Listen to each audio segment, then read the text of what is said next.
Hey guys, today we are making my American flag cake. This beauty is always a showstopper at 4th of July parties, and while it looks like it would be complicated to make, it's really quite simple. I'm going to show you step by step how to make this impressive cake using boxed cake mix. So let's go get started. So for this recipe, we are going to need 3 boxes of cake mix. I would recommend doing 1 red velvet cake mix and 2 white cake mixes. We are going to dye one of them blue. And we also need 2 9-inch cake pans and 1 6-inch cake pan. And I ended up using 3 tubs of vanilla buttercream frosting. So the white cake mix and the red velvet cake mix are going to be the stripes in our flag.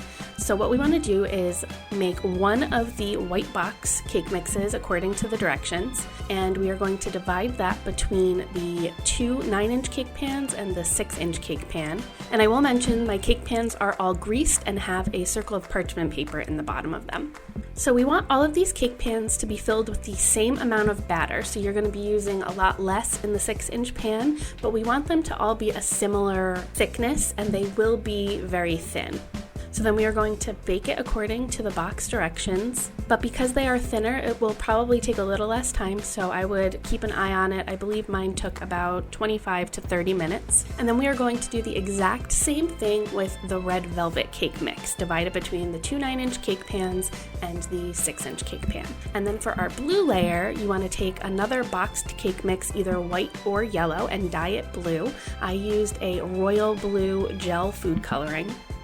And what we're going to do is actually just put the entire mix into 1 9-inch cake pan, because we want it to be about double in size of the stripes, because that's what's going to give us that star section of our flag.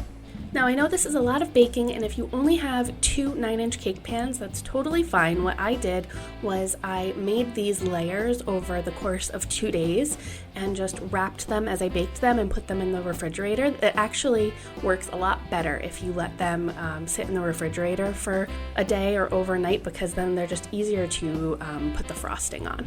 So once the cakes are baked, you want to let them cool in the pans for 10 minutes and then flip them out onto a wire rack to cool the rest of the way. And once we are ready to assemble the cake, what we want to do here is even out all of the cake layers.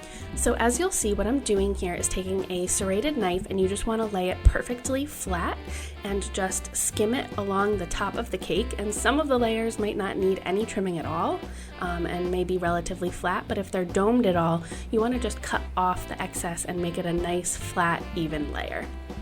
And don't worry, be sure to save the crumbs. I never let any of this go to waste. I like to actually turn it into cake pops to serve alongside the cake. And if you're not ready to use them right away, you can freeze them and use them at a different time. So now that all of my red and white cake layers are even, we are going to work on the blue cake.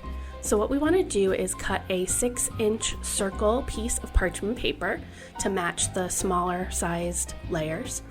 And we're just going to put that on top of the cake, and using a paring knife, I am cutting the inner circle out of the blue cake. So if you can picture it, when we assemble the cake, the smaller red and white circles are going to go on the inside of the blue, and that's what's going to give us the shorter stripes that go next to the stars on the flag. So now let's start assembling. We did have a little bit of an accident. One of my white cake layers fell on the floor and broke into pieces. So normally I would start with a white layer on the bottom, but since I do not have that, we are starting with red. And that's the great thing, this cake is very forgiving, so if one of your layers doesn't work out, you can still absolutely make this cake. It'll just be a little bit shorter. So what we want to do is layer, ideally, a white layer first. Then we're going to put some frosting, then a red layer, some more frosting, a white layer, frosting, and then our final large red layer. And then we're going to frost that. Now our big thick blue layer is going to go right on top here. And then we're going to put our white layer down. And you're going to have to kind of squeeze it in there a little bit and press it down to make them fit. And then we're going to put some more frosting on top of that. And then finally our small red layer.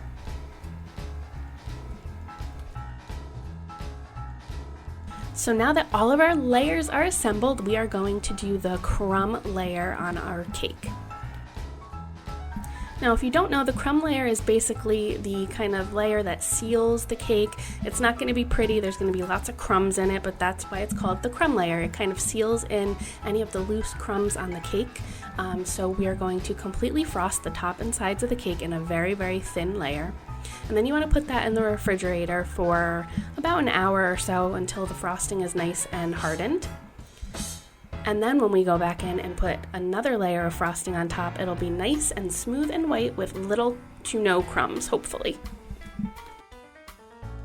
So to frost my cake, I like to use a flat icing spatula. So what I do is I will put a big glob of frosting on the top of the cake, and then I like to use the flat icing spatula to just very carefully pull it down the sides of the cake, and then using the spatula, holding it flat, flush against the sides, I just pull it around. And it's very helpful if you have like a turntable so that you can spin the cake easily, but here I just have my cake carrier, so I'm just spinning it around as I'm going, just adding more icing to the top and then pulling it down the sides, and then holding it vertically flat along the sides and just pulling it around. And then to make the top edges look nice and flush, you want to take the spatula and just go up and straight across the top of the cake at almost like a right angle. And there you have it, all nice and frosted. You can absolutely put it in the fridge for another hour and then go back and touch it up and make it even smoother if you prefer. And there are so many fun ways that you can decorate this cake, but I like to just kind of keep it plain on the outside because then it's a surprise when you cut into the cake and pull out that first slice and you see the American flag in cake. I really hope you enjoyed coming along with me and making American flag cake. I always get so excited and love seeing people's reactions when I cut into the cake for the first time. It's just so much fun, and it really is so simple once you know how to layer the cake, but it's really impressive, and people are always shocked to see and are always so curious to know how it's done. As always, thank you so much for watching to the end. Happy 4th of July if you celebrate, and we will see you